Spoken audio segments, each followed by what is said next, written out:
Hey there, welcome back to today's seasonal Dream Realm boss guide. So for today's video, we're going to run through Skyclops, and as usual, I'll start off with the free-to-play global account. And we're on the difficult stage for Skyclops on this one with level 171 as our main resonance level. So I have two units around the 181 and 180 range, which are Smokey and OD. So I don't think there's much to explain for this team setup. For this team setup is your very standard defensive Mauler setup with another additional carry. So the purpose of the additional carry, number one, is to boost damage for OD, or number two is to clear out the summons coming out from Skyclops as fast as possible.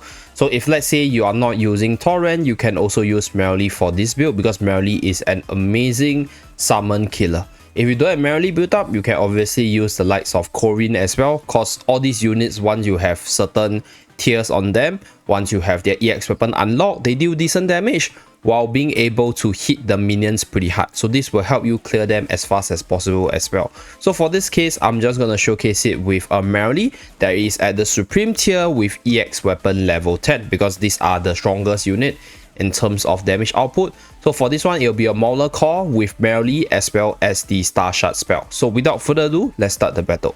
Okay, so later on I'll showcase the damage distribution.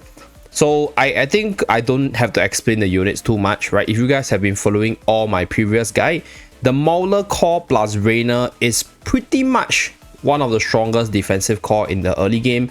If you don't have any of the Mauler defensive support up, you can obviously use Healwin to replace one of them, because Healwin is decent right now for your Dream Realm bosses, specifically during the season itself. And if you don't have Healwin or the Mauler side, your usual support such as Faye and Damien, they are also pretty decent, right? Especially during the season itself. So I think for the support side, the goal is to just keep your units alive. For the carry side, right now, honestly speaking, if you don't have OD in your team, I don't know what you're doing, because this unit is probably one of the most versatile as well as the, I'll say, strongest unit in terms of Dream Realm, at least for the early to mid game. So for Merrily's case, it's okay if you don't have her right now because she's not as strong in the early to mid game. So you can use other stronger carries to replace her role, right? Which is to clear the summons as well as be the secondary DPS. So you can use Torrent, you can use Corin, you can use Elsa. So Elsa, I'll be using it in the next account, so which is my free-to-play PTR account, which mimics that of a light to mid spender, which you guys will see later on. So overall 1000 million damage. This is the damage distribution. And one thing that happened was that my Rainer died a little bit earlier, but you guys can see for yourself that OD is probably still hitting really hard at this point, even at the difficult stage already. So OD is pretty much, I'll say, a must as the main carry if you want max damage. For the secondary carry, you need not use I'll say Merrily. You can use Torrent. Torrent is also pretty decent in terms of protecting Rainer, in terms of doing a little bit of damage while applying a debuff to increase the damage for OD. So that's for the free-to-play global account, which is, I'll say, pretty manageable by most people's standard. With this, let us move on to my free-to-play PTR account. Let's go. Okay, so next we are on my free-to-play PTR account, and I'll say this account shadows that of a light to mid spender for people on a global server with the ability to spend, so they have more gacha pools and therefore they have higher quality units or a greater variety of units to play with. So it's also at the difficult tier. This is the max damage that I'm doing, a lot more compared to the previous account. And let's jump into the battle itself. So for this account itself, I'm running the evocation spell because I think once you reach level 13 to 14, all the seasonal artifacts, the stats that they provide, will be more beneficial compared to Star Shard spell. So at this point, I think since all my relics are all level 14, at least for the seasonal one, the stats it provides as well as the ability damage is a lot higher compared to Star Shard spell. So by this point, I think most of the stronger builds should be using the new seasonal artifact. So if you guys are like me, you should be trying out your build with all these different new stuff, because this new stuff, the stats that they give is nothing to be scoffed at, and some of them have really good damage, such as the Crescent spell as well as the Quick Wit spell. And for evocation spell, the reason why I'm running this artifact is because this artifact provides a very consistent offensive stat, right? Attack and crit, and on top of that, it provides 4 different buffs. There's defensive buff in the form of shield as well as life drain. There's also the offensive buff, which is an attack boost, as well as the haste buff. So for this boss itself, right, if you're running a very defensive team, for example, the triple support from the Mauler faction, right, with a full Mauler factional buff like myself, your whole team should be able to survive the full duration, which will allow evocation spell to run through 2 full cycles. So for this setup itself, right, I'm running a full Mauler with Elsa together with OD. So you can also try the Crescent spell build if you're running what I'm running, because Elsa as well as OD, they're both magical attackers, so they will benefit from the Crescent spell artifact. But I think evocation spell is much better in terms of survival, so I want to survive the full duration and then I hit the boss harder from there.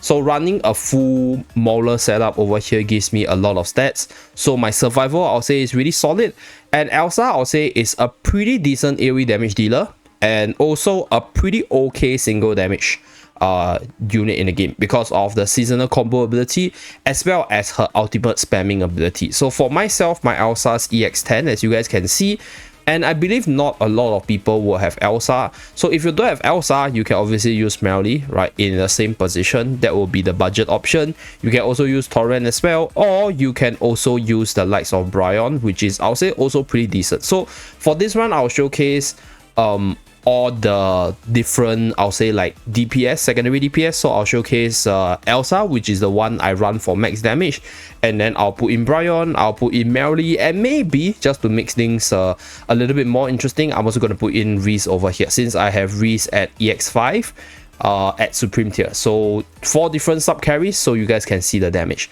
Without further ado, let's start with the Elsa run first. Okay, so with regards to the artifact itself, I'll say play around with all the different artifacts, because sometimes if you use evocation spell and you can survive, and you use Crescent spell you can survive, Crescent spell might give you more damage. So like sometimes it's also a little bit of RNG. For example, when the Skyclops shoots out a laser and maybe your artifact just have some defensive buff active, based on the tiers of your units, you can survive, right? But sometimes if your units, for example, like my Coco doesn't have the EX weapon, so I don't have the shield, and then the laser sweeps through, I'll still die. So depending on the investments of your support unit, right, depending on the equipments of your units, the outcome will be very different in terms of surviving. So evocation spell is not the end all be all artifact, right? You can obviously use quick bit spell, which is more physical by nature, but the offensive stat as well as the defensive stat is pretty big. And at the same time, if you can survive fully without any help from like all the artifacts itself, or you can survive pretty well without using evocation spell or quick bit spell, then Crescent spell might be a better option, because Crescent spell offers a lot of synergy for mage teams. For example, this one is a mage team, so this is how it looks like. So right here you guys can see the boss is firing lasers at 4 of my units, and because I think for my units they're all relatively healthy because of the shield, the life steals, as well as the heals coming out from all my units, I'm able to survive the blast. But you guys can see eventually everybody starts falling. But right here I managed to sort of go through 2 full cycles for the evocation spell. So the bull, lion, bear, wolf, and then I cycle 2 times. So I think the overall efficiency is pretty high over here, and you guys can see the damage distribution. Okay, so OD highest damage dealer, Elsa as a secondary DPS, as well as the AoE summons clearer for this team. Okay, so this is damage distribution number 1, so 2500 million, 2.5 bill. So next one, the damage difference is a little bit high here, because for that run I think I had a perfect run where my units just survived till the end, and depending on how fast your units actually clear the summons, it will definitely affect your overall damage output. So next one I'm going to showcase Reese. So this is also a full Mauler build, right? So this is full Mauler build with the exact same artifact. I'm not going to change the artifact because I think evocation spell is the most stable in terms of keeping me alive. But if I really want to push for more damage, then I'll play around with all the different artifacts to see which one might give me a better result. I think quick blade spell is also okay, because quick blade spell is one where there's additional damage which could kill off the summons pretty fast as well. But I'll just stick with the evocation spell as well as the switching of the secondary DPS to showcase the difference, right, in terms of using different secondary carries. So without further ado, let's go with Reese. So one thing that I think Reese has going for him in this boss is that the AoE potential of this unit is really good, and seasonal skill plus the base crit damage boost of this unit makes this unit hit really hard even in a single target setting. So later on you guys will see the insane damage of Reese. I think there's a possibility that Reese might actually break the damage of Elsa in a sense, because I think Reese is a much more stable minion clearer, because his Q is always going to hit everything from the ultimate, whereas Elsa's case, the AoE thing might not go through sometimes. So there's a little bit of RNG with the Elsa stuff, but you guys, we will see the overall damage. So based on what I'm seeing right now, I think Reese might be doing a lot better. So this is the beauty of, I'll say, try and erring with different units. If you have the different units to try things out. Okay, so 2.1 billion, we have about 20 plus seconds left, and we have a few buffs to run through. Okay, so this is where you guys can see that the laser actually kills me. So this is what I mean by slight RNG over there. So unfortunately, right, for this run, I didn't manage to showcase the full power of Reese, unfortunately. But as you guys can see over here, okay, Reese actually deals quite a decent amount of damage. Maybe I'll just rerun another time to see whether or not I can survive. So let's continue one more time, right? This time around, I didn't change anything, just see whether or not I get better RNG to survive. So the RNG of the laser is something which you cannot avoid, because there's always a possibility that the Skyclops is gonna laser your whole team and then crit and then start killing people from there. So your goal is to just try to min-max with whatever you have. And I'll say, to sort of ensure maximum survival, running the 5 Mauler strat is pretty stable, right? This 5 Mauler strat is quite stable, but Merrily is also okay if you already have Merrily, I'll say, highly invested, because Merrily will be able to kill the summons pretty fast, and killing the summons fast means that you reduce the laser damage of the boss. So over here, we got wiped again, unfortunately. So yeah. So this is the outcome of using evocation spell with Rise, unfortunately.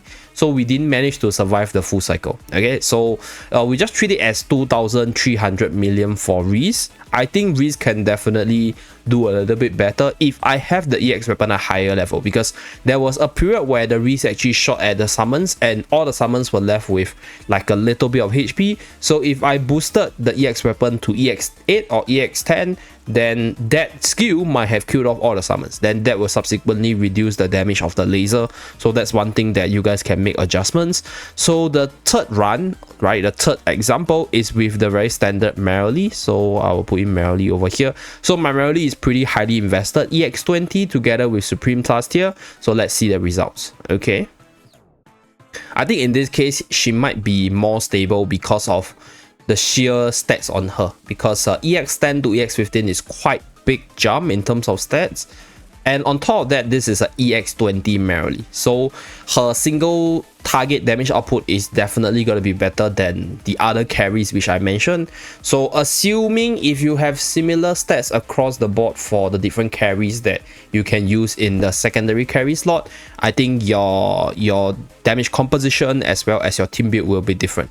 Right, but for this boss, I think it's quite easily understandable in a sense.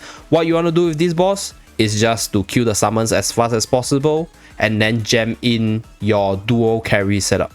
I think you don't have to run single carry unless your supports are really weak. Like for example, if you have been playing the game for a long time but your Smokey and Coco, they are not even at the Mythic Plus tier, they don't have that EX weapon, so that is where, okay, I'm maybe a little bit weak in the defensive side. Then you want to run a full support, right, a heal win strat to keep your whole team alive. So like I'll say, if you run a full defensive strat, you'll definitely survive the full duration, but your damage potential might be lower. So right here we got laser swept once again, unfortunately. So that's the RNG factor over there. So over here it's 2,400 million. Damage distribution is as such. Okay, so this is that. I'm just gonna showcase one more with Brian as a carry, so you guys can see the damage distribution over there. Pardon me for the sneeze. Okay, so this is the Brian case. So Brian in the new season itself is, I'll say, a decent semi-carry. Like, this unit is not gonna rival OD in terms of damage, but as a unit to be the secondary damage dealer, this unit is quite decent. You guys will see in terms of the damage later on. Okay, so right here, I think the bird that this unit has is clearing the summons pretty fast as well. Okay, so Coco uses the ultimate. So I think one thing which could have made survival a lot easier for me was to get Coco with the EX weapons. Because if I have the fluffy shield, the additional shield will give me, I'll say, like another layer of protection, which would definitely make survival more stable. So that is the RNG factor right there. But it's fine, we play with what we have. Okay, so this is, I'll say, the rationale of this type of video. It's not to showcase to you like, oh, my free-to-play account has all these units, you guys need to copy it. It's like trying to figure out what is the best for your account, what is the best for your own setup based on what units and investments you have. So we are 2,400 million. Okay, so pretty similar, right, compared to all the other setup mentioned. Okay, so this is for the free-to-play PTR account, which mimics that of the light spender or even the mid spender on the global server. With that, I'm going to move on to my last team, which is the meta mid-game team. Let's go. Okay, so we've come to the final, I'll say, team showcase. So this is pretty much the same as all the other previous accounts, because this is the cheapest and the most effective team for this boss specifically. And for this account, I'm running Crescent Spell at +17 because this is to boost the damage output of OD. And then because my units are all at Supreme Plus at a really high level, and they're all their EX weapon unlocked, so survival is not a major issue for me. So without further ado, let's start the run and talk about some things that you guys might want to take note of when you're doing your Skyclops run.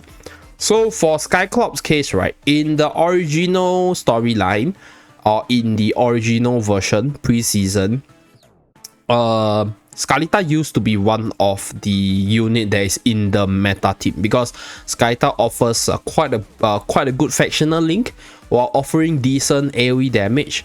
But that unit sort of got abandoned for the seasonal dream realm because true damage got like toned down, and obviously for Skalita's case, she can be a little bit RNG driven. But from my, I'll say, observation right now, true damage is indeed coming back. So I feel that as we move towards the endless mode for the bosses itself, the final meta team should be very, very similar to the original pre-patch meta team itself. So we might see Skalita coming back. So when we reach endless mode, I'll definitely give it a try. But you guys can see my team has no issue surviving. And OD is just outputting damage on the front line because you got the attack boost, you got the damage reduction, so that unit can take lasers from the boss for days. And because I have Coco with EX weapon, I have a shield, I have damage reduction, and I have Smokey, so all the heals stacking up basically keeps all my unit alive most of the time. So right here we did 20 bill, 20.8 billion over here, and this is the damage distribution. So Merrily is closing in terms of the damage. Really, really good stuff there. So that's it for this video. Thank you very much for tuning in, and for tomorrow we will release the final early to mid-game seasonal Dream Realm update for the King Croaker side of things. There will be something special, so stay tuned for that video. I'll see you guys again in the next video. Bye guys!